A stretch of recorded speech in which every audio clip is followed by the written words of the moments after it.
All right. Good afternoon, and thank you for joining us today. I'm Sarah Miller, SBAM's Vice President of Marketing and Strategic Communications. And I'm really excited. We have a return presenter back with us today, Ayesha Qureshi. She is the founder of Q Line Media. Last year, she hosted a webinar, Smart Marketing on a Budget, which was really well attended. We had some great feedback, so we brought her back today for a webinar on creating a strong brand identity. The Q&A and the chat are both open, so if you have questions, feel free to drop those in. We'll ask some questions as we go, but save some time at the end as well. So don't be shy and feel free to ask those questions. The recording and the slides will be made available to you via email, and they'll also be posted to sbam.org. So thanks again for tuning in. Ayesha, I'm going to share my screen with the slides, and then we will let you take it from there. So let me...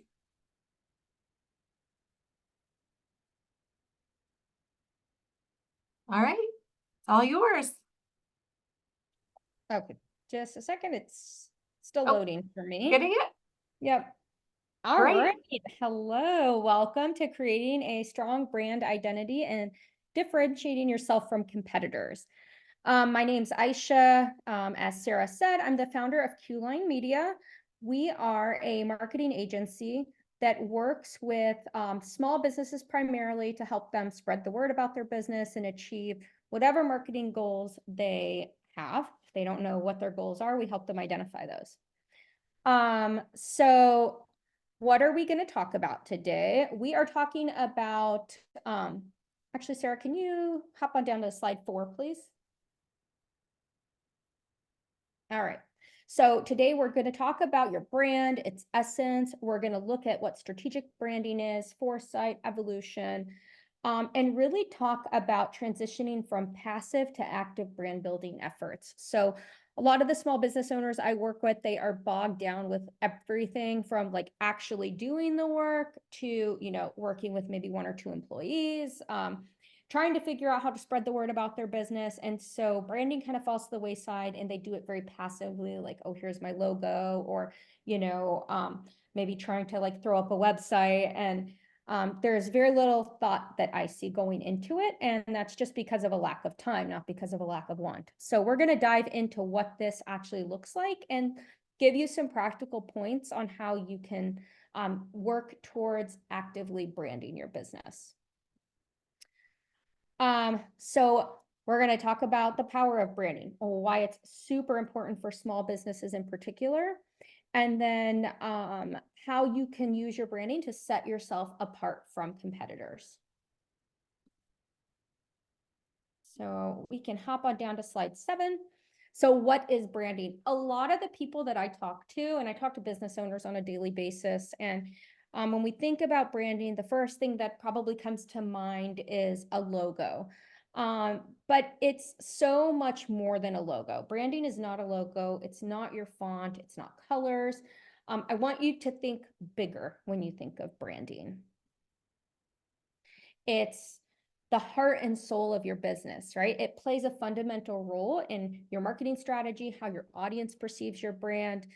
It also plays a role in how your team thinks about your brand. So like with my company, I tell my team, we are here for small businesses. I don't want you to think about enterprise level clients. We're not going after those. That's not who we want to serve. And so, I'm constantly reminding myself and my team, get in the mind of the small business owner. And think about how we project ourselves towards our people, which is small business owners.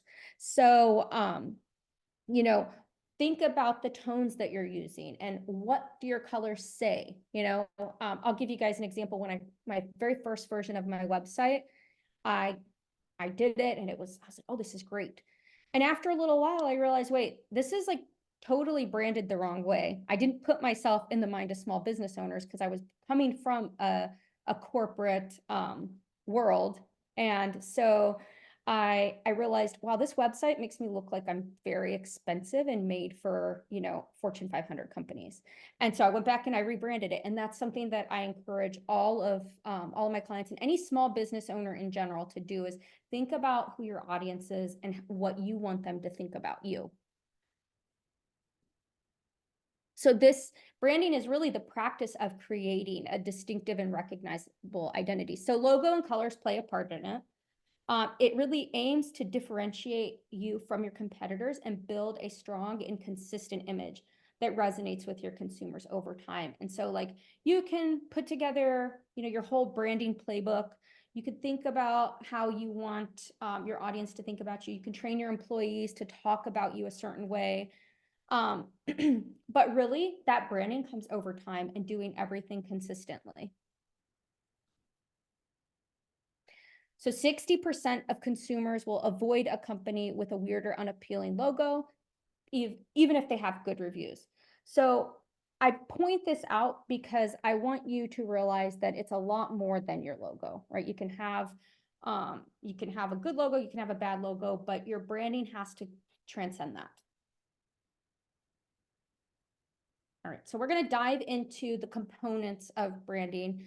And we're going to send this deck out because I know this is a pretty text heavy slide, but it starts with identity and differentiation. So who are you? What sets you apart from your competitors? And that could be something like pricing, it could be something like the certain area that you serve and how you maybe come to your customers. Maybe you meet them at their house as opposed to having them come to you. But basically, what is the unique identity that helps customers recognize and remember you? Trust and credibility. So establishing a strong brand to build trust with your audience. Show your customers that you're reliable and that you deliver on your promises, whether you are committed to having fresh donuts out every day at 6 a.m. or, maybe you are a nail salon and you start your appointments on time every appointment. So just building that trust and credibility.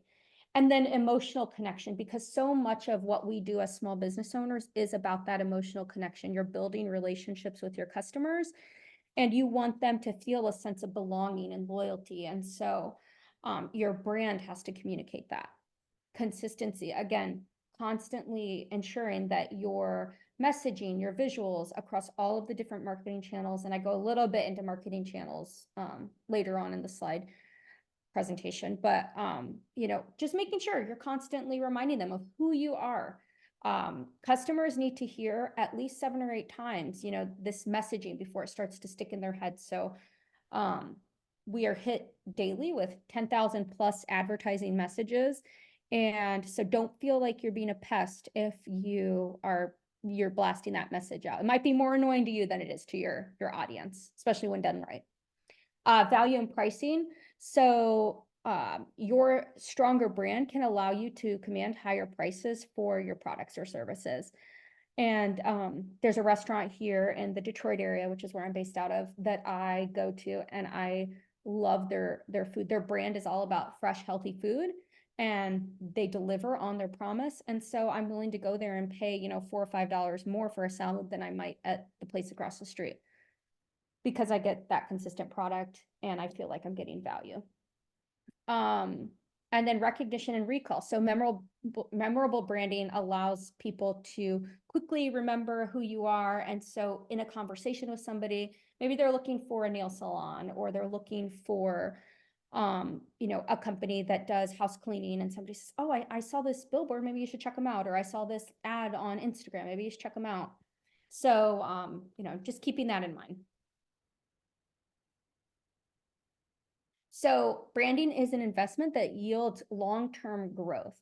It's not something that you can measure immediate results from, but over time, you can build customer loyalty. You can get that competitive advantage. You can build brand equity, and you can drive growth. And honestly, over time, you will find that with consistent branding, you're going to get more referrals, which are completely free, and word of mouth marketing, which is the best kind. All right. So the core of your brand is your brand identity, the visual and narrative elements that represent your company's ethos and values. So your logo, your color scheme, your typography, and this will really help influence customer perception and decision making. So I'm going to give you a couple examples. These are actual clients of mine, and here's some of the branding work that we've done for them. So Synchronicity is a supplement company. And so we wanted something very clean. We wanted to show these are third-party tested products. And then we color coded each sort of category that the different supplements serve. So this just shows you a couple things. First, that this doesn't have to be a lengthy document. Just put a little bit of thought into it, and you hand this off to, if you hire a company like mine, if you hire a freelancer, if you bring somebody in-house, they have these guidelines to go by so that things are kept consistent and they know what they stand for. The next one is for a hair care company based out of Detroit. And so this is a little lengthier. This isn't the whole document, but basically this is, the logo guidelines, logo variations, the color palette, the font family. And so you can see, we talk very intentionally about how we want headlines to look on the website and how we want the product name to be a little bit more playful. The fonts that we use, the measurements of the logo, and oh, actually, I'm sorry. Sarah, can you switch to the next slide? Oh, there we go. Okay. So you can see here, and actually, Sarah, we can probably go to slide 17. Thank you. So you can see here, we talk about the headline font, the subheader font. You can see that the font that we use for the product, and these are hair care products, so it's primarily targeted at women. And this client is expanding into male beard care products and that sort of thing. So we're kind of changing some of that. But basically, everything about this brand, it's fun, it's playful, but also we're very serious in that we use high quality components to make the products. So that was something that the owner of this company wanted to get across. And so we put that into when we were putting in the thought into like, which font are we going to use for the headline? Which font are we going to use for the product? So, and then next slide, you can see some examples of how we format the logo, and the full document goes even into more depth, but just keep in mind, so this is a very lengthy branding guideline document, but other companies I've worked with, we have a one-sheeter like the one that I showed you in the first place. So doesn't have to be long and lengthy, but the most important thing is you're putting thought into how you want your brand communicated, and you're giving people who are going to be doing the communicating for you, whether it's yourself or team members, the way that they should be talking about you and presenting your brand. So the branding allows you to differentiate yourself from your competitors, and standing out in a crowd is more important than ever before. I see it day in and day out. I will get ads for the same type of software from 4 different companies. And, it's okay, how are they differentiating themselves? What makes them better? And your differentiation can stem from product innovation. It can stem from service excellence or your brand story. So, when it comes to product innovation, it might be that something is simpler to use or gets the job done faster or something like that. Customer service excellence, that is a huge one. And this is something that I like to remind people, it really comes from the inside out. So this is where you're training your team to treat your customers with excellence. The next one, so I used to live up in the mid-Michigan area, and when I thought I was driving home actually from the mid-Michigan area yesterday, and I saw a billboard for Michigan Plumbing, and I was like, I have to put this into that deck because I feel like Michigan Plumbing, like their tagline is "will exceed your expectations," and I remember hearing their commercials all the time when I lived up there, and I saw their billboard yesterday and I was like, Michigan Plumbing, they'll exceed my expectations. So, so then I just last night quickly threw this in and I was like, okay, I remember Michigan Plumbing, and they carry that messaging throughout all of their marketing. You can see it on their website. And one of the things that I love about this website is that it gives a helpful blog, which is all about exceeding expectations. It gives super simple ways to contact. And then it even had like a a resource hub.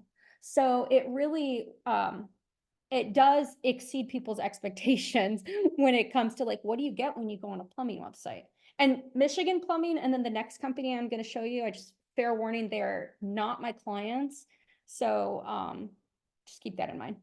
But the next one is Headland Plumbing. And this one was, I felt like it was a good contrast to Michigan Plumbing because this one, it's a good company. I actually used them when I used both of these companies when I lived up in mid-Michigan for a couple home reno projects. But this one's website doesn't do as good of a job of saying like what you can expect from them, who they are. There's really not a lot of personality to it. So it's less inviting.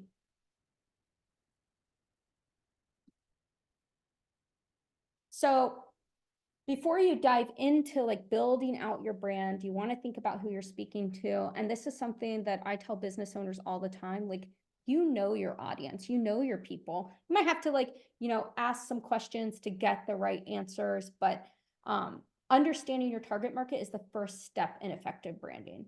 So you can do this by performing market research with using surveys with existing customers, looking into any social media analytics you have, gathering customer feedback. So it might be something as simple as training your sales team to ask questions or your associates to ask questions like, how'd you hear about us? Or, hey, we're rolling out this new product. What do you think of it? Or tell us what you want from us, that sort of thing. Like, and then just gathering that. There's tools where you can automate that, but if you're not at that point yet, just getting your team members to start asking those questions of your audience is a good start. So knowing your target audience, we hear about target audiences all the time, and it's really thrown around pretty willy-nilly and made to sound basic, but there's a lot more to it than that. But don't let it scare you. It's not that complicated. The first thing is your target audience can't be everyone, and it can't be demographic. So it can't be like men, women, 18 and up, that might be a small component of it, but you have to think like a 25-year-old single mom is going to have different motivations from a 25-year-old stay-at-home mom. And they have age and motherhood and geography in common, but their pain points are totally different. So when you're creating a target audience persona to help drive your branding, you want to think about your demographics. So who they are, age, gender, location, income, but do not stop there. If you stop there, you're gonna really hurt your initiative. So your psychographics are going to be what are their interests, values, and lifestyles. And these are things that you can really dive deep into. TikTok advertising, Instagram, Facebook. If you go on, even if you're not going to run ads, you can run through and see some of the really deep segmentation you can do to see what's motivating people. And the way I suggest doing that is you go onto the platforms and then you start to like just type in what you think your audience might be motivated by, and it will bring up subtopics. So that's a good starting point for that. And then pain points and challenges. So what problems are they trying to solve? What challenges do they face? So in the example of a nail salon, a nail salon might be trying to get people to use their online scheduling tools so that they can more effectively plan out their day. And then they can solve the pain point for the customer of coming in and not having to wait for their nail appointment and then not having to, keep the customer over time. So that's something you want to think about. What do your current customers come to you for, and how can you reach people who have those same issues? And then buying behavior. So how do they make purchasing decisions? What's influencing them? Do they go off of referrals from friends? Do they read reviews online? And then communication preferences. So how do they like to consume information? Is it going to be a short social media video? Is it going to be a blog post? Do they want you to text them? Do they want you to email them? So just understanding that helps you as well. So this is kind of my classic target audience persona that I show. And it basically is for an organic skincare product, your target audience might be women 25 to 45 in urban and suburban areas. They are health conscious, environmentally aware, and seeking natural beauty solutions. They're concerned about skin health, they want eco-friendly products, and they are looking for anti-aging solutions for fine lines and wrinkles. And they are research-driven, they read online reviews and recommendations, and then they're active on social media, and they want email communication, preferably.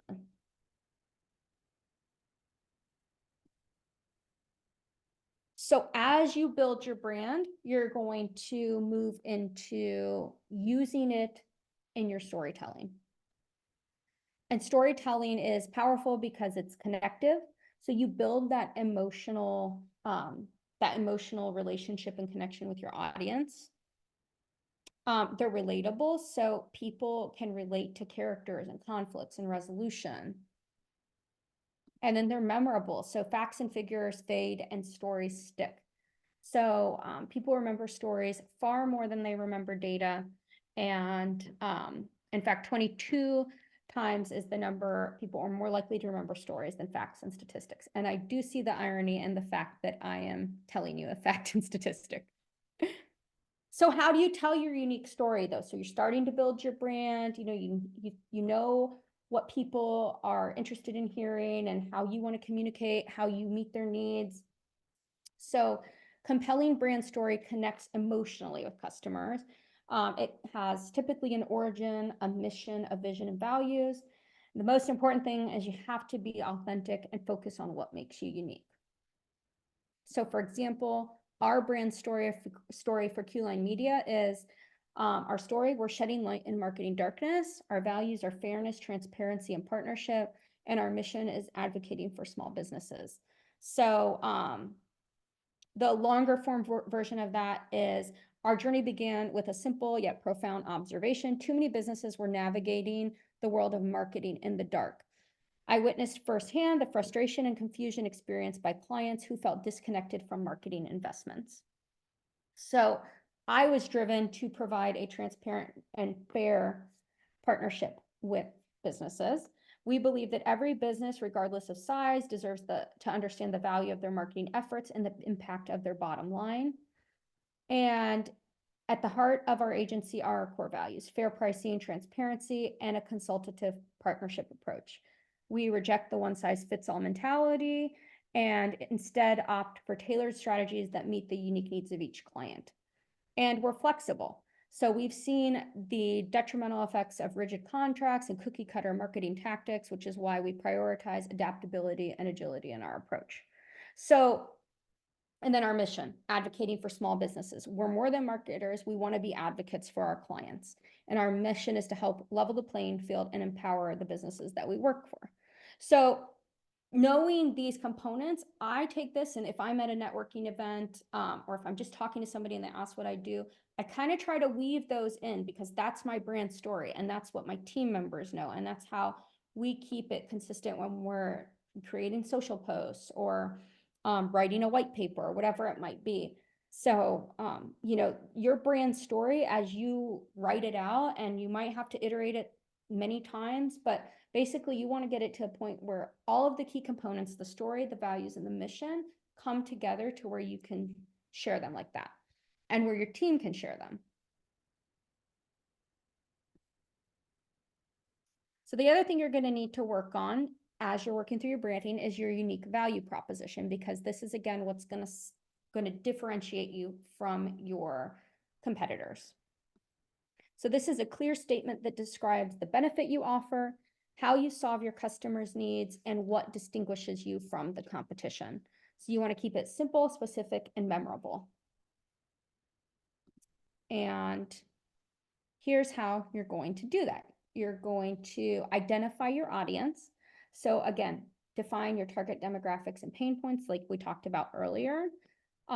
Identify your strengths and capabilities. Like, what are the things that people get through your business that they don't get with competitors? And one of the best ways to figure that out is to go on your competitors' websites. This is like one of my favorite things to do. You go on competitors' websites, you go on third-party review sites like Google, Google My Business, or Yelp, or G2, or Capterra, any of these review sites, and basically read the positive and the negative reviews. Because as you go through those, you're going to see where they're falling short. You're also going to see where they excel and where you might need to do better. But basically you'll look for gaps and then use that to say, okay, well, we do better here than these competitors. So maybe this is our advantage and our unique value proposition. And once you identify that, then you can start to develop that clear statement that helps people know why they should choose you. And then you weave that statement into your marketing and you keep that top of mind when you're building out different campaigns. Testing and refining. So you're going to gather feedback, you'll iterate for clarity. If you have a team, if you're not a solopreneur, then my suggestion is bring people in to kind of do some working sessions and talk through this. And then emotional connections. So evoking that emotion for deeper engagement. And then back to consistency, you're going to hear me say this like all the time, is make sure that UVP is used across all marketing channels and stay responsive to feedback. The moment you get any positive or negative feedback or something shifts in the market, you might need to adapt. Not always, but you might need to. So just stay responsive. So once you have your unique value proposition and your brand story and your look of your brand, you can start to build your brand online. And if you already have like a social presence now, but you don't feel like your brand is built out, you can still work on building that. It's never too late. I always say sometimes you might just need a refresh. But you're gonna look at your social media. This is a super effective and low cost way. If you've never, I don't know if anyone has heard of Gary Vee. He's a really, really popular kind of business advisor, talks a lot about social media, but look him up. He's got fantastic videos on building out your social media presence. And basically prioritize consistent posting, engaging with your followers, using platform specific features. And, even if you post something and it gets 0 likes, your content's still out there. There's a point where it might not be a big deal right now. It could down the line become a big deal. So just keep it consistent. And, I say this as somebody who helps brands do this, but even for my own brand, I now have one of my team members handling it because it was too much for me to try to do myself. So all of us small business owners, we have to delegate. And so if you don't have the ability to delegate right now, take the time to build out a calendar, build out a plan, and then get everything done, ahead of time as much as you can, whether it's graphics or a text post, whatever it might be, and then schedule it to post for the month. Content marketing. So this is going to be your blog posts, videos, infographics, case studies. But basically in all of these, you want to try to highlight your UVP.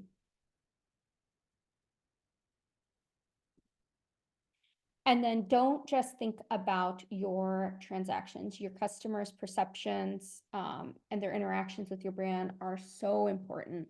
So, try to personalize their experience. Ask them what they feel, what they think, how did they like something? If you're a restaurant and you're offering something new on the menu, give it away for free so people can tell you, hey, I like this, I don't like this. And always prioritize customer service. I tell this to clients all the time is I can help you with your marketing. I can help you with your branding, but I cannot help you deliver good customer service. And then to evolve with your audience. Your audience might change over time, and that's okay. If your product shifts, your audience is going to shift. Or if your audience shifts, you might have to pivot your product. And so remember to use those customer feedback surveys to constantly gauge, okay, what are people thinking? How are they feeling? What are people saying about your brand online? Maybe they're posting about you and they haven't tagged you, but they've mentioned your brand. And there's tools you can use to do what's called social listening to hear what people on social networks are saying. And then just be ready to adapt and change. So it takes consumers just 7 seconds to actually form an impression of your brand. But as I mentioned earlier, it takes about 8 times for them to recognize your company logo and who you are. So it's important to keep that in mind. And then marketing channels. So talked about this, 4,000 to 10,000 ads per day. You cannot say your message enough. But how do we get it across? So there are many different channels and platforms. You have probably heard of these. And what I like to tell people is you do not have to do everything. Um, it's smart when a new social platform comes out to go ahead and claim your brand name, just create an account, but you don't have to be posting on it. Because more often than not, a lot of those social networks go away and, we still have the mainstays like TikTok and Facebook and Instagram. So if you're B2B, definitely LinkedIn. But pay-per-click advertising, video marketing, content marketing, email, social, and content is one of those things you can spread across these channels too. So the webinar I did last year talked a little bit more about like repurposing content, and I know that's on the SBAM website. So if you are interested in learning more about that, I suggest watching it because it's a great way to get more bang for your buck. Social media advertising, and then affiliate marketing. The one that I really like to push for small businesses is email marketing. And what I want you to think about with that is that, first of all, you are not limited in terms of what you can say or do. You have complete control over it. You own your audience data. Whereas if you're on Instagram and you have a big following, and if Instagram goes kaput one day, well, there goes your whole following. So it's good to have multiple channels where you're communicating to customers, because you never know what will happen. So an email, you own that. And that's our dive into branding. Any questions? Well, thank you so much. That was really informative, and I think it will be really helpful for our small business owners. Thanks for you did do the sister webinar last year, so I think the two together are really great pairings and content. So when I do send out the slides and the recording, I will include that link as well so that you have it at your fingertips. I have not seen any questions come into the chat or the Q&A. I do want to let people know that you don't have to be shy. You can send them in if you have any questions, or Ayesha, are you happy to take questions afterwards too, if people think of something or have a specific Oh yeah. question for you after the fact? Okay, Yeah, fantastic. absolutely. You All can, right, I am going to stop sharing here. okay.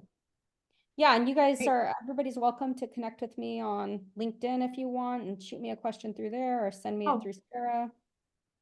I am told chat has been disabled, so I'm Oh, sorry, but the Q&A is not. So you can use the oh, Q&A to type your questions if you have any. Apologies. I did not set this webinar up, and you can tell. We're just getting a comments, good presentation, so thank you. oh, I agree. welcome.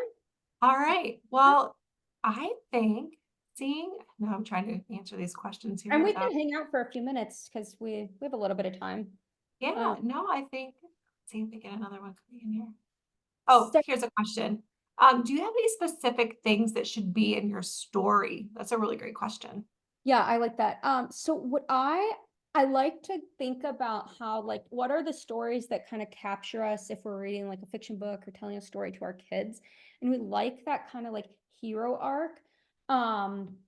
So my thinking is if you have some sort of like major moment that motivated you to go into whatever business you have, um share that. I think it's important people know who they're supporting, right? And more often than not, small business owners are motivated to make some sort of change, right? It's like, oh, I started my own welding shop because I got so tired of shoddy work done by other shops, and I wanted to provide people with something that was better. So think about what really motivated you, and oftentimes you can find something that will make an emotional connection with your people. That's really great. I know here we talk about the reason we all get up and come to work every day, right? And what we're doing for our members. So Yeah, yes, we offer a lot of resources, a lot of benefits, but at that core purpose, really is just the success of small business. A 100%. question came, oh, go ahead, sorry. No, I was just going to say, I tell people all the time when I used to work in the corporate world, I loved my job, but it was like when I started my own company, I realized like there's only two things I'll get up for at 5 a.m. and it's my kids and my own company and taking care of my clients. So Exactly. This is a question about feedback. So if you're not collecting email addresses, how might you approach contacting customers for feedback or reviews, including those that you may not have talked to in a few months? Like any recommendations there? okay, yeah. So there's a few ways. If they're customers who you see often, maybe, well, if you haven't talked to them in a few months, I'll get to that part of the question. But let's say customers, you're not collecting emails, but they come in, maybe it's a restaurant, maybe it's a salon. I'm on the restaurant and salon kick today for some reason. But my suggestion would be you could either again start prompting people to ask very, very simple questions and or have just a tablet. It doesn't even have to be an iPad. It could be just a simple tablet that has a couple questions set up on like a Google form. That's totally free. I set my clients up with a tool that allows them to request in-store feedback, like through a QR code, and also do like SMS and then email. If you don't have email though, you have the QR code. And I would think another option, if you are connected with your customers on social media, there might be an opportunity to do like a Google form or some other survey to people 100%. that way too. That might be another option. Yeah. So absolutely agree with that. And then the other part of the question was people who you haven't heard from in a while. So if you haven't heard from them in a while, but you have a method of communicating with them, so either social or maybe you have an address, if you have their address, then you might want to just get a postcard together and say, hey, we want to hear from you, give us your feedback, here's a coupon for a discount on whatever. Mhm. But incentivize them to fill it out because that takes them a little bit more work. And also if you're going to do some sort of like little mailer, have a QR code on it so they can scan it. They don't have to type in a web address. Oh, yes. QR codes are great, and oftentimes you can create them for free. Yes. Right. So, I mean, it's something that's pretty simple to do. Yeah, if So, anybody here uses Canva, Canva allows you to create them for free. And it's a great tool for all small business owners, honestly. I mean, Canva, what a gem of a tool. It's so affordable. And I think the great thing about Canva is you can set up your branding guidelines in as a template. So that if you do have other people on your team, no one's going to go rogue and start doing some crazy fonts. They can stay within the branding template. All right. So two more questions that'll come in. So you've collected these positive reviews. What's the best way to share them with potential customers? Ooh, I love this question. Okay, so um there's a few ways. So if this is like a first party review submitted to your website, or it's collected not on Google or Capterra or any of these other third party sites, which I actually encourage people to do more because there's that social proof that comes with it, the legitimacy of saying, oh, this person went on Google and submitted a review, whereas, anybody can go on a website and just say somebody said this about me, like on their own website. But if you have, good reviews and you want to show them off, literally take your brand, go on Canva, create um a a graphic that's sized to whatever social media you plan to post it on, and take the review, paste it in there, and basically use it as like a promotion graphic, and you can also repurpose that. So if you do like the general kind of rectangle shape that you need for a lot of social networks, you can post it, you can use it as like an email header. Mhm. So email, it really depends on the type of business, but posting it as a social graphic is great. If you are comfortable in video, I like when people like talk about reviews, like, hey, we just got this really great review from a happy customer who said blah, blah, blah, blah, blah.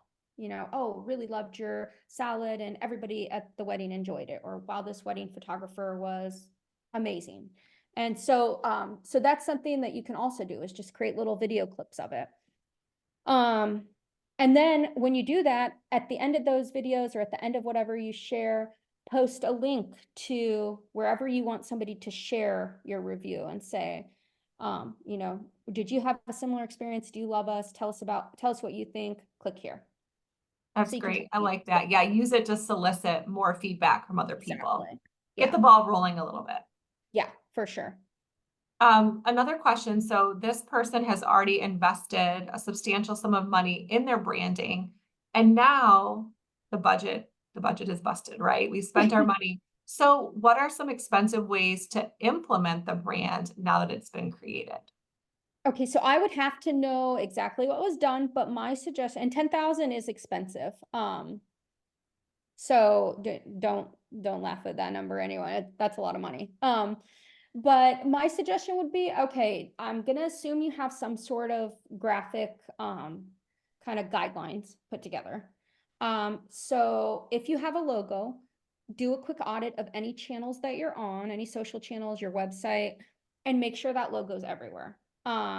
If you have your brand story created, talk to your team about it. Start telling it. Um, One thing you can do, and I recommend this to a lot of people, is you know, come up with a content tree, and you can actually use AI to do this, but basically whatever your industry is, you can go onto ChatGPT and you can use it to help you build out a content tree.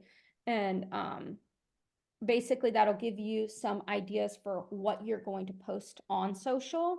Because social's free to do. The only thing it takes is your time, unless you're hiring somebody, then it does cost money, but it's something you can do in the evening when you get an hour. Dedicate an hour. I'm going to create 10 social posts, and it's going to be based off of this content tree. And as you make those posts, make sure you're applying that branding.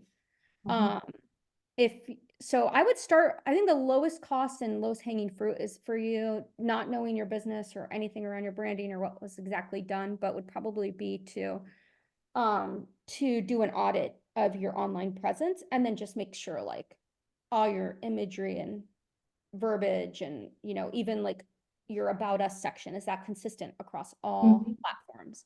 That's where I would start. I think that's really smart. I agree. I know it's been a long time since SBAM has updated our logo, but we have made some tweaks throughout the years in terms of colors and fonts. And every once in a while, something old does surface, and you're like, "Ooh, how did you miss that?" So, yes, to the best of your ability, just make sure that you've invested this money into this Yeah, brand. So deploy it. And to your point, a lot of those deployments would be fairly inexpensive. for sure. Yeah. This last question that we've received is, do you have a platform that you recommend for collecting emails? So that will largely depend on whether you have a website. So if you don't have a website, the easiest, freest way to do it is to create a Google form that literally just asks for email. And you can add some other fields into it as well and have it in your place of business and ask people to fill it out. But if you have a website, so if you have a Shopify site, we'll start with that because that's most common for people who do like e-commerce. Um, Use Shopify's native email app. So it's free. You can create forms with it, and that allows you to capture emails on the website. The other tool that I love that's free is MailChimp. It's super low cost email marketing. I think your first 500 emails are free. Then it goes to like $13 a month or something like that. So it's again low cost, and you can build forms to embed on your website. That's great for like WordPress sites. And then if you have Wix has a native email collection tool that's totally free. So Yeah, those are there are a lot of resources out there that are free or low cost. So yes, I agree. MailChimp is definitely one of those. And then just be smart about your choices and make it as easy on yourself as possible. yes, So don't build a whole new system if, like to your point, there's already a collection system within your website or and some other software that you utilize, because otherwise you get into managing multiple data points and then things won't be clean. So it gets yeah, messy. that's just my And experience here. yeah, no, I've seen it and happened before too. So yeah. Um, and then if you do collect emails, if you start collecting emails, or if you're already collecting emails and you haven't implemented this, my suggestion is offer some sort of like welcome email that sets expectations. So, hey, welcome to our whatever your company is. here's what you're going to get each month or each week or however often you plan to email people, and maybe give them some sort of like incentive to come and buy from you, just at the bottom. So you say like, here's what we're going to be giving you. Oh, and then here, redeem this coupon for $5 off or whatever it might be. But it's a good way to show your appreciation for your customers who are signing up, because That's they're really trusting you with their data. Yes, yes, absolutely. Excellent points. I do not see any other questions. I do appreciate, that was great dialogue here at the end. So thank you all for asking those questions. If you think of anything else, you can email me or Ayesha.